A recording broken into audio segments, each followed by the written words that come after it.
you to take a deep breath and sit back and close your eyes and get ready to meditate. We're going to do a short meditation, and so I'm getting comfortable. And inviting you to just relax in and center yourself.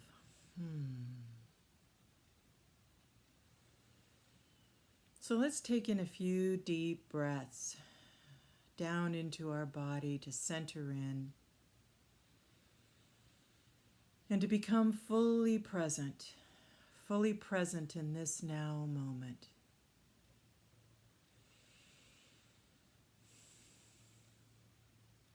For right here where we are is the fullness, the completion, the allness of the infinite presence itself.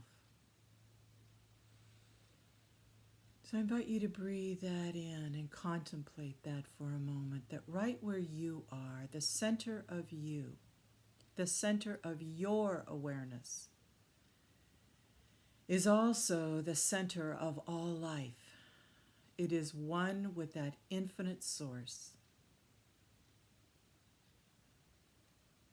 This is where the presence lies in this moment, right here where we are. So as we breathe in and connect to this present moment,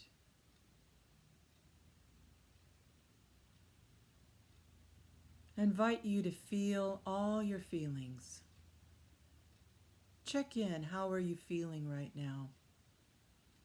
How is your body feeling? What is the sensation in your physical body?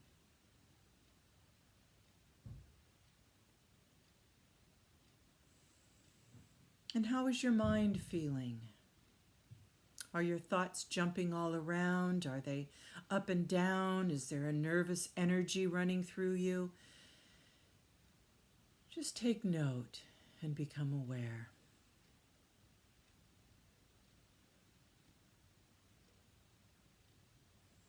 And tap into your heart. How is your emotional being feeling? Is there a sense of being on edge, of boredom, or that open anticipation of what's next, what's next? And so as we just note our feelings, our thoughts, and our body, and become fully present, let's turn our attention now to that presence that is the all-good, the infinite source of life, Mother, Father, God, Supreme Being, Infinite One, Brahman, Allah, the Tao, that infinite source that is our being.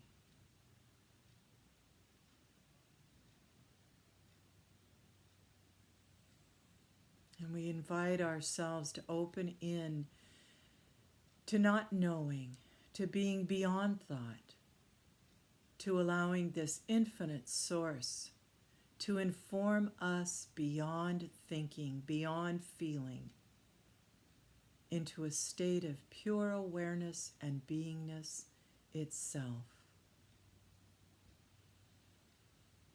So let's just breathe and rest in that awareness now.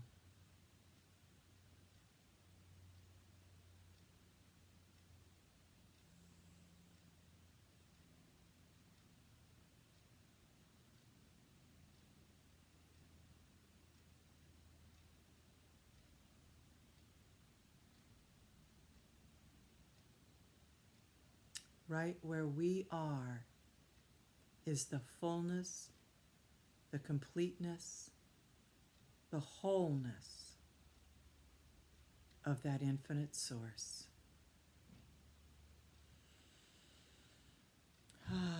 And breathing that in, I invite you to affirm with me, I am one with this source. I am one with infinite good. I am one with eternal life, with the all that is. And I open my heart, my mind, my spirit, and my soul to this presence. May it flow through me and direct my thought and my actions as I step forward in the time ahead. And I invite you to breathe in those affirmations now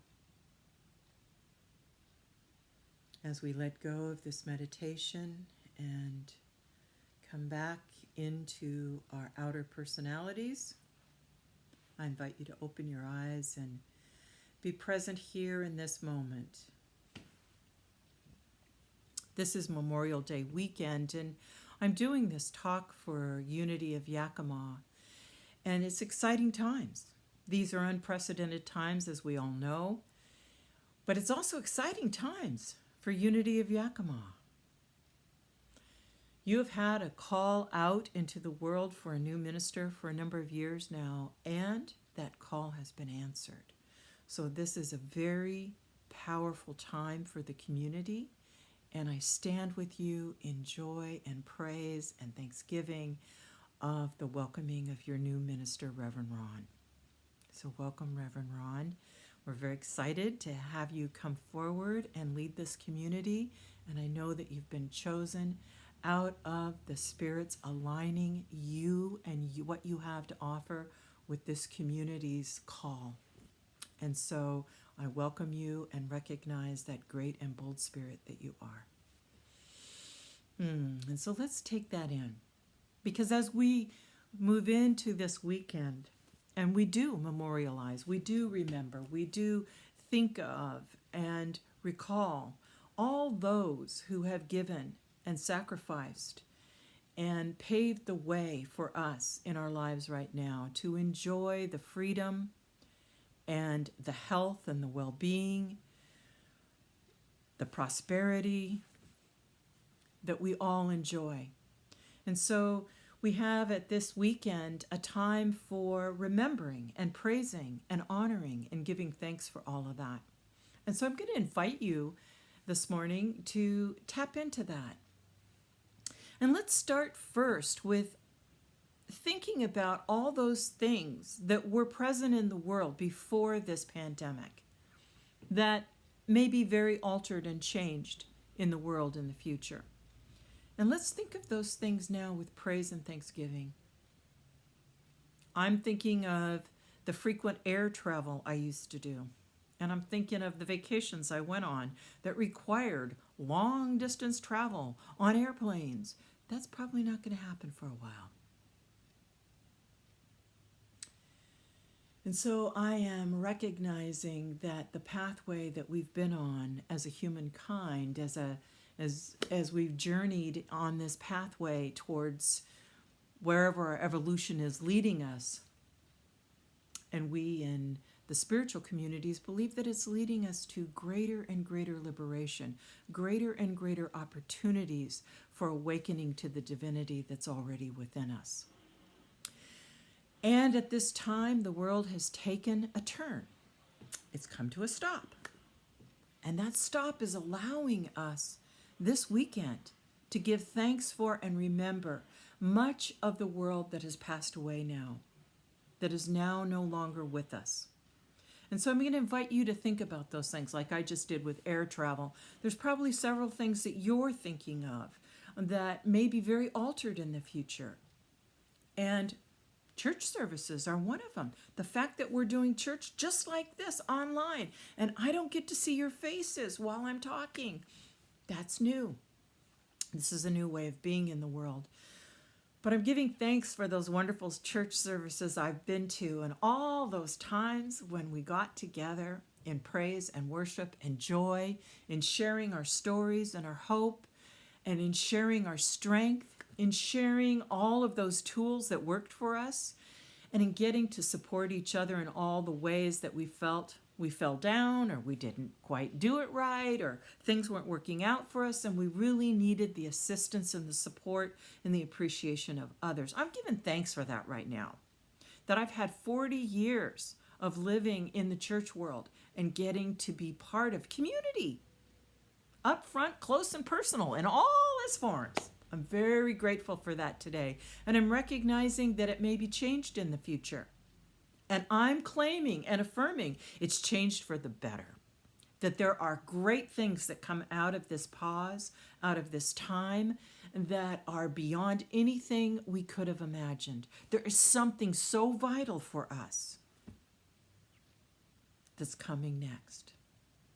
And so let's memorialize. Let's take a time to remember with grace and with joy and with appreciation many of those parts of our lives that for the near future we're probably not going to experience.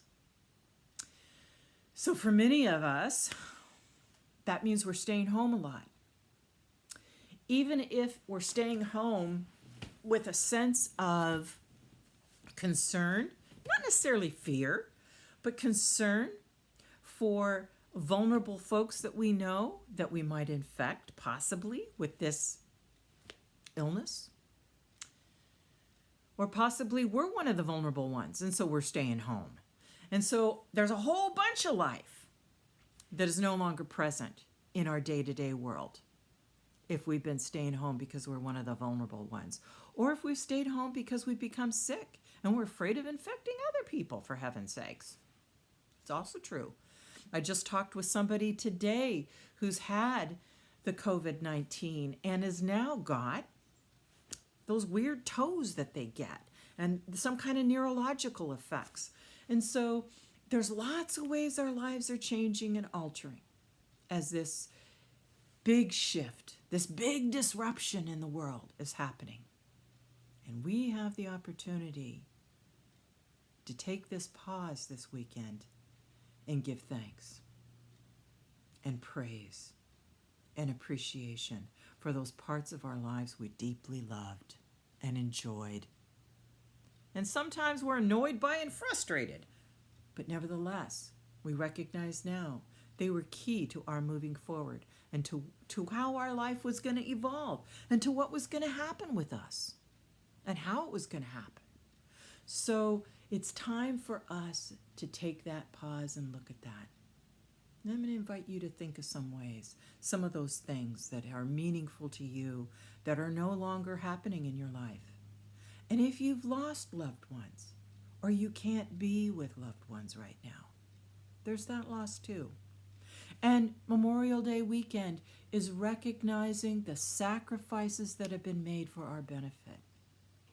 And so there's so many. There's so many. We can look at our first responders. We can look at the farmers. We can look at the truckers. We can look at the police. We can look at all those who are out there in the world doing what they do to support the life that we have today and give thanks for that. Wonderful experience of taking the time to honor those traditions and to be with that presence of the way of life that is passing. And so I invite you today maybe to do some journaling, to take a moment out of your regular busy Sunday and sit down and write a list of those things that you deeply appreciated that may be passing away in the world now. Or if they do come back, we'll come back in a different form. We'll come back altered and changed. Heck, that may be us. We may come back altered and changed when the world opens up. Our way of being out there may be different. So there's so many things that have changed, so many ways that have changed. Take some time to write that down, to journal that, to look at your feelings, to be with them, and to send your appreciating out into the cosmos for all that you have had in the life that you've had that supported you to be who you are today.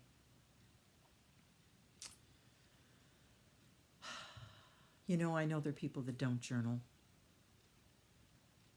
There are people that need to sit down and tell someone, call somebody up and tell them. Say, hey, I'd like to have a conversation with you. I'm wondering if you'd be willing to be on the other end of this discussion, this conversation with me. And what we're going to do is, if we could agree that what we're going to do is we're going to memorialize all that has supported us to get to where we are today. And you can set up a time to have this discussion with somebody. So for some of us, journaling isn't it. We need to have a conversation. We need to have a discussion. And then there are others of us that need to take action. You need to have some action in your life. And so you may need to go for a walk. And as you go for a walk, with each step, be mindful of a part of your life that is changing, and a time to respect and appreciate what has gone before. So there's some ways that we can do this weekend to memorialize and give thanks for all that has created the life that has changed, that is no longer here now. You know, this is a very important step, because there's a new world coming. There's a new life coming. There's a new way of being coming, culturally, collectively, and individually. We can't know what all of that is yet, because honestly, we don't even know what all of the pandemic is yet. And we're all struggling to figure it out. From the highest level of our officials in the world down to you and I in our homes. We're all struggling to figure it out, and we're all doing the best we can.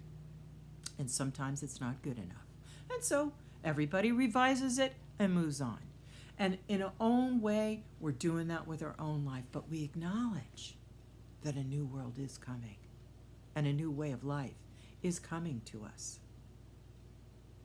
And at this time, if we memorialize and give thanks and recognize and appreciation the sacrifices and the benefits we've received from our previous life, from our previous ways, we're ready and open to now project into the future our vision for what our hearts long to manifest in this world.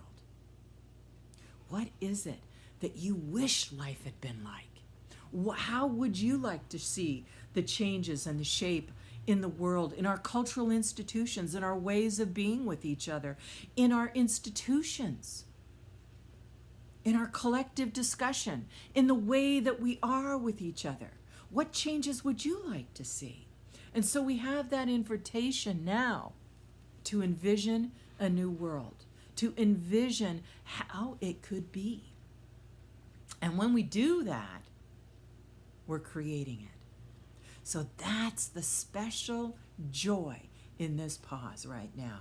It's giving thanks and recognizing the beauty and the wonder that we've already received and letting it go. Sometimes mourning and grieving it too, so that we can let it go.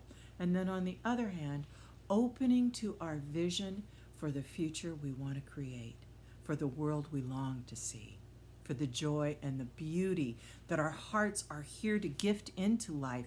Each of us has that great strength, some gift that we're here to give back into the world. And maybe now is the time to give it. Maybe now is a way and an opening to give it in ways you've never given it before. I think we're all in that place. We're all looking for ways that we're going to be moving forward in this new life that we don't know what it is yet. We don't know how it's going to be, but it's here, and it's changing, and more is coming. And so you know what I think I'd like to end my talk with is a visioning. This is something that the Reverend Dr. Michael Bernard Beckwith created, over 20 years ago. It's called the Visioning Process, and it's available through Agape International, and it's also available through many other spiritual communities. I know that I got to experience visioning at Unity of Tustin back in 1994 when Reverend Dr. Marge Britt brought Reverend Joan Stedman to the Unity Church to teach us how to vision. And we visioned for the church, and great things grew out of that. So why don't we take a few minutes now to go through the visioning process together, to vision for unity of Yakima, to vision for your own life, and to vision for this new world that is coming. And so I'm going to invite you to sit back and close your eyes and go into meditation again. And I'm going to move this a little bit so that, there we go. I think that's better. Okay. Now, so I'm going to invite you just to sit back and relax and close your eyes. And take a deep breath and relax in. And let's relax into that presence that is the all that is, that infinite source. And that infinite source is right here where we are. It is within each of our minds. It is within each of our hearts. It is within our bodies. It is within our spirits. It is our spirit. It is what we are. And so as we open into this deep presence of all life, I invite you to let go and relax.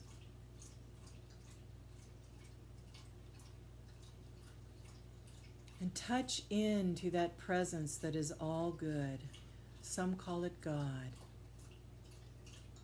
Some call it Spirit. Some call it Lord.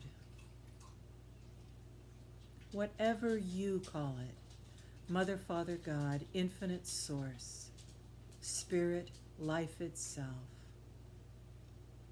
We open to that presence and we ask from presence.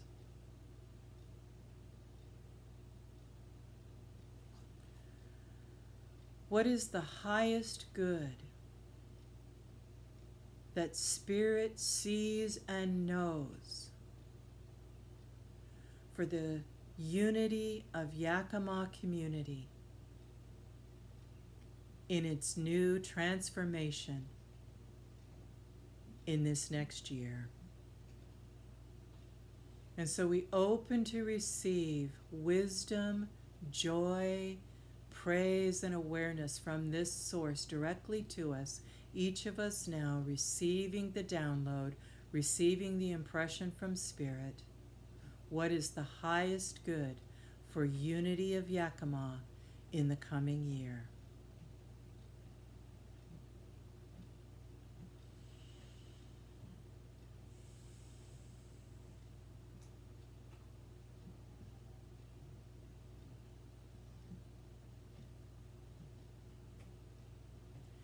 And as we open to that presence, we call in that wisdom again, opening to that source that is the all good, that is all wise, that is omniscient, that knows all, sees all, because it is beyond time and space. So the entire creation is open and revealed to this infinite divine source, the mind of God itself.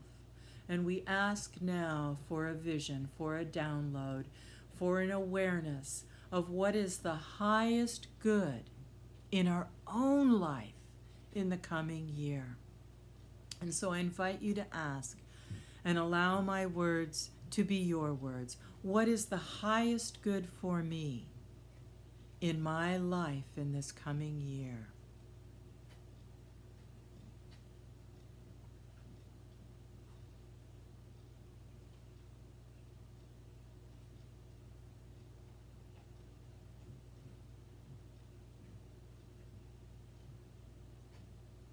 And as we receive this information, taking it in pictures, feelings, music, words,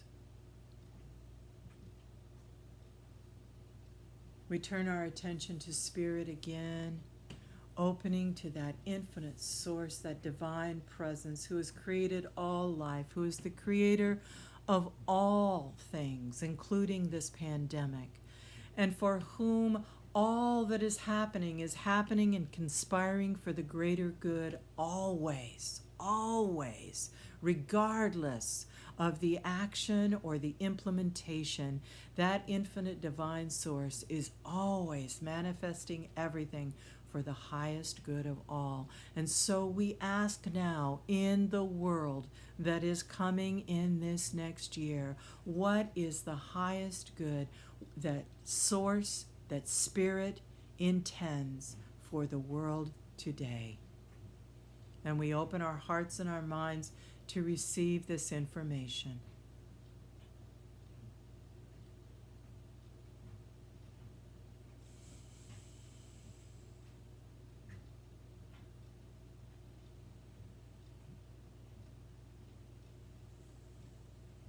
And so as we receive this information, we open our hearts and our minds now to ask another question.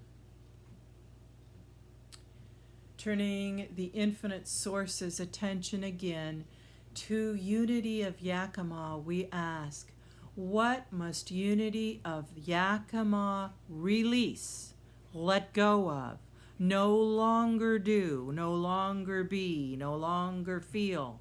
What is it that unity of Yakima must release in the coming year for this vision of its highest good to manifest? We ask this now with open hearts.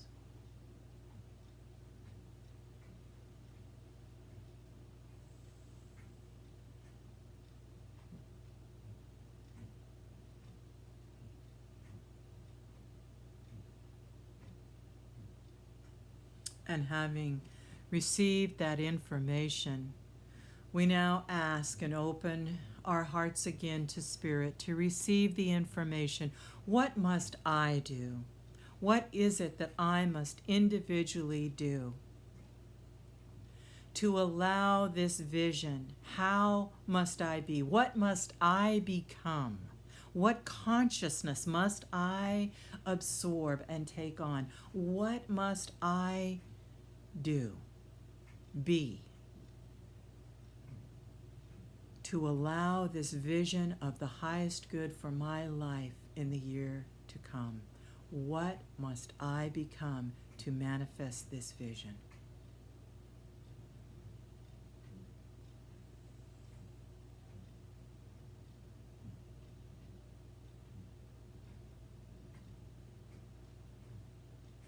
And we open our hearts and our minds and our spirits again to ask, what must the world release? What must the world let go of in order for it to manifest this vision of its highest good in the year to come? What must the world release?